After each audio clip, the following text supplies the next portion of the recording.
And if your busy fall includes doing some work on classic tractors, well, you're going to want to stay tuned to Max's latest update to these Steiner stories. In Steiner Stories, as we visit with Dan Steiner, Steiner Tractor Parts, Lennon, Michigan, one thing I noticed pulling into a tractor show a few weeks ago, there were Steiner catalogs piled there. There were some ink pens, some things for folks attending the shows. You really get involved with so many shows across the country is one thing I've noticed. Yeah, the community is very important to us, and we try to do everything we can to support it. We have a Tractor Club outreach program. Currently, we're serving over 400 clubs. We send them tchotchkes, for want of a better word. So there's everything from hats to pens, sometimes apparel, magnets, you name it. People enjoy that connection with Steiner, it seems. If they've ordered your parts, they like to have that affiliation one way or another, whatever it might be. Yeah, it's getting increasingly difficult to find parts for the older tractors. There's not as much salvage as there used to be, and the OEs are continuing to obsolete parts over time. So we essentially are filling a vacuum or a void in the market.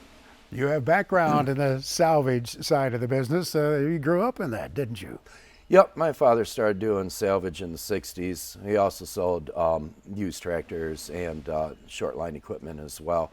He's still actively involved in that. He's 81 today, and he's still pulling parts off of old tractors, and we help him ship them out sometimes because some of the orders can be pretty big and cumbersome for him. Does he share a little advice with his offspring now and then as maybe you're walking through the plant here? My father is the idea guy. It was his idea that started this company, and he continues to have new ideas. I would say with every passing week, my father's calling me up with a hot idea. You know, you make a good team probably from that standpoint. He brings along an idea and your passion brings it to fruition. Yeah, we're really focused on building the new parts, and my father is constantly coming up with ideas and suggestions because he's getting calls from folks that cannot find parts that they need.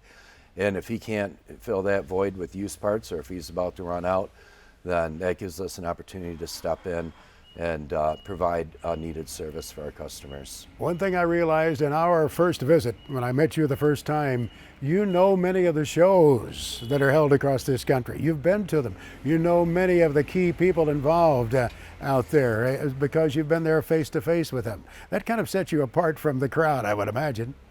Yeah, we built this company from the ground up, and we used to go to swap meets, auctions, tractor shows all over the country.